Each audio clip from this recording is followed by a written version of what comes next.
Megan Hicks of I Run Far, and I'm here with Mike Foote. He finished second at the 2017 Hardrock 100 Endurance Run. Good afternoon, Mike. Congratulations. Thank you, Megan. I don't get to interview you very often. Usually I sit and have a chat with you over like a beer at a bar after a race or... This is true. Yeah. So this is a fairly formal environment for me and you right now. I know, we just had about 20 minutes of informal conversation. That's right. We should have just recorded that and been done with it. Hey, you finished second at Hardrock. Yeah. It was fun. You had fun? I did. Yeah. I think I had a really good attitude this year. I'm always anxious and scared before a race like Hardrock. I mean, you and I were just talking about how fun it is to do things that you never know how they're going to end up, or there's like a lot of mystery to it. And Hardrock is more of an unknown than a lot of other races, and never know if you will finish, how you will finish, and any of that. But it's just a really positive experience regardless. I mean, the community here, the landscape, it's an honor to be a part of it.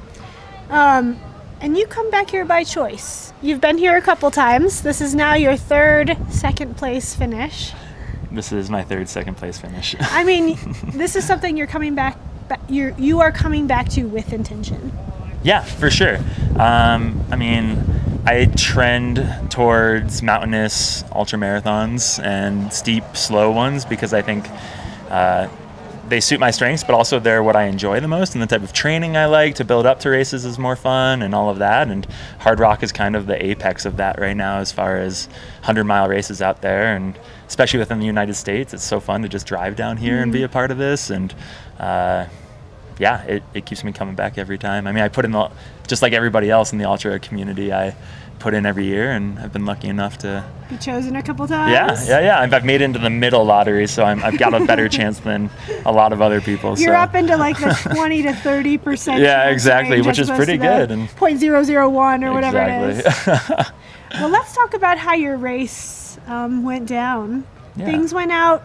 I don't know. Well, things went out fast with the women, and then with the men chasing behind the women. Is that kind of how it went? Yeah, I felt like it was pretty casual on the men's side. I always make a point to be nowhere near the front at the beginning of an ultra. I'm a slow starter, but it was pretty casual coming up and over into Cunningham in the first 9 miles. I mean, we crossed the first creek, and Killian's there putting his shoes back on because he didn't want to get his feet wet so early in the race. Because it's like the wettest race ever. He's like, I know it will be wet, but the first climb is dry, so I just wanted to have my feet dry for the first 10 miles. Like, okay. And, you know, it's fun because you're catching up with everybody. Joe Grant, Adam Campbell, Anna. I mean, like so many folks. It's like the beginning of this race is about catching up with friends and trying to be very conservative because it's such a long race. And I felt like I was able to do that. I caught up with Caroline, who was just crushing it at about mile 20 or so, and she seemed to be working so hard, but she wasn't slowing down. I mean, it's so impressive to see her out there just working, laboring so hard, but not, I guess, blowing up. I mean, she seemed to have an incredible race, so that was really impressive. I've never been in the same race as her, and ended up catching Iker and Killian somewhere around, I guess, Uray? I guess, yeah, that makes sense. So I feel like it's always my goal, at least in this direction, to like be in one piece to Uray. I feel like I've been really conservative because time-wise, it's like just getting going. Yeah. And distance-wise, it's like 44 miles, 42 miles, but the way this race goes, especially in this direction, that's a lot of time out there still to go. So, yeah. I mean, we had people all over the course, and it seemed like every time somebody was reporting for us in from a remote location, it was like, Mike Foote, 5 minutes back from the lead. Mike Foote, 5 minutes back from the lead. Mike Foote, 5 minutes back from the lead. Sometimes I make a point to not get in the mix. I'd like to race alone sometimes, and if I'm going to make a move, I like to just do it and get by somebody, and if I'm not ready to do it, I'll just hang right behind them. Well, is there some intention to that 5 minutes? Like, can you see people off in the distance and you're like, okay, I'm in contact, this feels like a safe place, or is it just totally random that you were always 5 minutes back from the lead in the first half of the race? I think it's intentional. I mean, I saw going up and over, I'll be pushing pretty hard, and then I'll be like, oh, okay, I'm in contact, and this is where I want to be. I don't need to make a move so soon. Space. Yeah, like I don't want to be that guy who suddenly is in the lead way too soon in the race. Okay. And I also I don't want to get into I don't want to get into a pissing match early on in a race. Like I've been beat up and spit out the back by those kinds of. You're racing way too early in the race, and so I wanted to be in a spot where I could make moves later, and I mean that's kind of how it ended up. I mean, Joe, Killian, and I ended up just being together for such a significant part of the latter half of the race, and I'm not sure if there was ever a moment where, I mean, Joe tried to put in a couple of good surges. Coming out of Telluride, he made a big move, and that was his. We talked about it later, and he's like, that was when I was like gonna go for it and see how it went, and I was feeling really, really bad coming out of Telluride and just slowed down a lot. I forgot to eat in the aid station. I mean, I thought I ate, and by that I meant I had like a half cup of Coca-Cola and some broth, and I was like, okay, I'm ready to go, and I put down like 80 calories. Yay! It didn't actually work. It felt like a lot. And it turns out half an hour later I felt like hell. Hey, that got you a mile out of the aid station, though. Exactly, yeah. And I just crashed and burned, and Luke Nelson was pacing me, and he just made me eat a lot of food. Like I just started eating a ton of gels, and it brought me back. It was hard to do because, it's always hard to eat later in a race, and I'm lucky in that I get nauseous, but I never throw up. I've never thrown up running, and so I'm able to digest food, and it definitely gives me energy. So I caught up with Joe and Killian, coming up into Wasatch Basin. Okay. Yeah. And then the cat and mouse game didn't really end there either. Like, you guys were cat and mousing it pretty much all the way through. Yeah. I mean, I was in contact with Killian all the way to KT, and Joe coming down into Chapman. Joe had been descending really well, and I had been pretty tentative because my quads were sore earlier on in the race than I had preferred. So I was like, okay, I can't be stupid and blow them out early because I want to go hard the last couple of descents.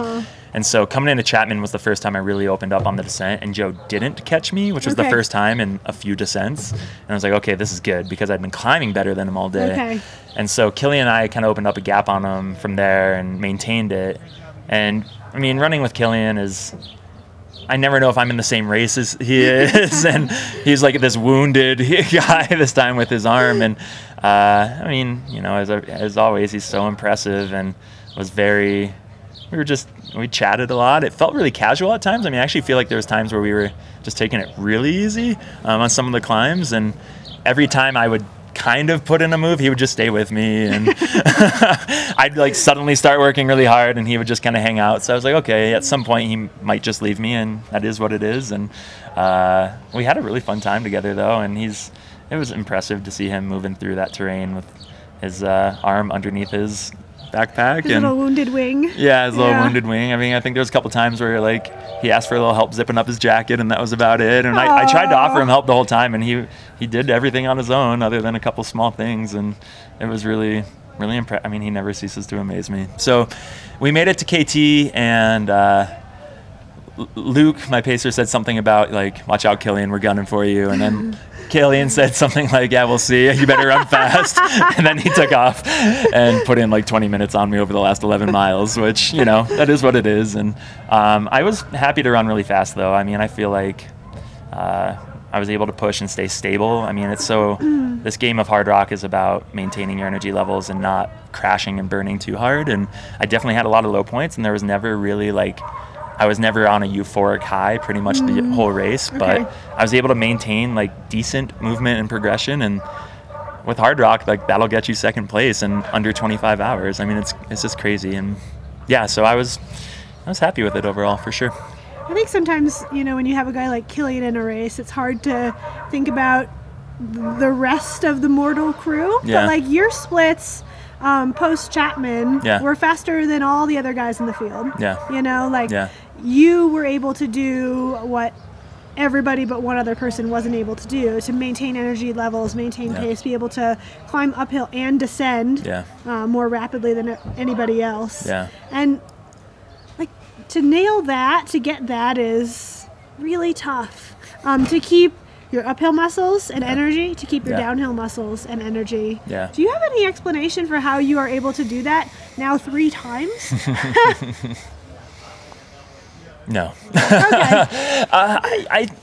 I mean, I assume everybody else is like, I'm like the kind of person who I'm just constantly like, you're just trying to divvy out energy until there's nothing left for the final step. I mean, that's how it goes, right? Mm-hmm. And I really, really try and just do it really smoothly. Like, I'm always taking pride in that, and also just tried to, I think, just like anybody else, I've had really, really, really bad races, and it's because I've either gone out too hard or I haven't eaten well or maintained energy. And it's really simple. It's just a matter of like being conservative and holding it for the final bid, and I don't know, like not mentally getting like being mentally resilient too, because there's always adversity. There's always like, we had a horrible storm, and I was coming out of Sherman.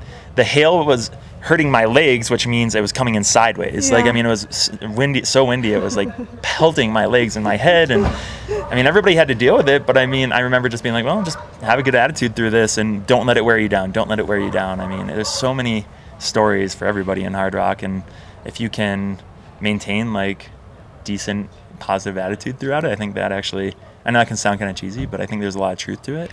Tons of truth. Yeah. But I think there's also there's a difference between telling yourself you're going to be able to stay positive Yeah. and then in the heat of the moment, Yeah. in the duress of the moment, being able to actually get your mind Yeah. there. Yeah, absolutely. Yeah. How do you do it? I don't know. Put yourself in, I don't know. I You're like, I can't give away my secrets. No way. I don't think it's a secret. I think tolerance to adversity is like one of the more overlooked skill sets of an ultra runner. Or like a human being in general. Yes. Yeah, that's so true. And I feel like a race like Hardrock, somebody was bringing this up, like the people who do well most often at Hardrock are the people who also have a lot of like experience in high mountain terrain and aren't just runners, but really enjoy like big alpine environments and therefore have probably spent a lot of time being stormed on, having to hunker down in like really uncomfortable situations, being cold, being tired. I don't know, like if you just get more used to that, then suddenly it like normalizes it a little bit, and therefore like you're not as shooken up by it. And I don't think I'm any better than anybody else, but I really appreciate that, and I think that there's something to be said about just having that type of resilience. Killian like doesn't even call himself a runner, and he's like, oh, I'm just used to being in the mountains, and he's the kind of person who has that tolerance to adversity, when it hits the fan. And I think there's something about that plays to your advantage in a race like Hardrock more than other races. So a slight parallel on a technically totally different level, like when Alex Arnold said in his interview after free soloing El Capitan that he just did it enough times until it became normal for him to free solo those big pitches and to put them together. Yeah. His physical talent is like high, but his mental talent has to be way higher. Do all that is so high. Yeah, exactly. Is this, doing Hardrock, you devote months of training, you devote, weeks at least of recovery before you can transition into the next thing. Right. You're standing here with like throbbing feet as we're talking, really wishing. They're very swollen right now. Really wishing you could be sitting. You're about to undergo a really tired drive home. Yep. Your whole year and several weeks are, to be objective, mal-affected by doing something like Hardrock. Is it worth it? Yeah. I think so. I always struggle with it. At the end of each running season, I'm kind of curious how I want to put things together, and I did a really big ski mountaineering season this year, and I had a hard time running this spring. And 6 weeks ago, it's crazy to think about. 6 weeks ago, I struggled for a while. Like I was looking for an excuse almost not to do Hardrock because I wasn't enjoying running that much, and it hurt a lot, and I was really in like mentally tough spot, like not finding motivation and inspiration for it. And then bit by bit it came around, and you come down here and it's this gathering of a tribe, and it's this like really fulfilling experience, and it's totally worth it. And it's important to put yourself out there even when you don't feel like you're ready, because even though I had like for me a very positive performance, like even at the start line I had a lot of doubt, and if I had not come here, I wouldn't I'd probably be home still having a lot of doubt. And it's nice to like at least have tried. And that was like my whole goal, was like, you got to show up no matter what, even if you're not feeling super great or you're worried about altitude. Like I didn't feel like I had prepared as like specifically this year as other years. And you know, obviously it turned out okay, but even if it hadn't, I would have been happy that I came down and tried. And there's a lot of like value in that you might not be able to like put a price tag on. Intangible stuff. Yeah. What are you gonna do next this year? I mean, after you go and put your feet up, and have a beer or two or 4. I've had a lot of people ask me that just today, and I'm a really bad planner. That's what happens when you finish second and run a really fast time at Hardrock. People want to know where you're going, what you're doing. Yeah, I'm gonna race direct the Rut, which is in September, and I feel like there's a lot of things piling up for that right now. There's a couple like I'm really interested in like the Sierra High route. I'm interested in some races, but I don't really have anything. Some ones I don't want to tell you. Yeah, mainly because I haven't made any decisions yet, so it's like, I don't know. I am gonna get back to Montana, play around in the mountains, and figure it out in this next week. See what happens. Yeah. So we don't know where we're gonna see you next. No. Hopefully somewhere soon. Okay. Well, congratulations to you. Thank you. On your second place finish. Thank you. 20. Anything with a number on it that you had, a finishing time you need to be proud of. So. What's that? Any number. Yeah. 25 something. Oh, yeah. That's something to be really proud of here. Absolutely. Finishing this race is always emotional, and like it's emotional for me, and then it's emotional to like see every single other person finish this race.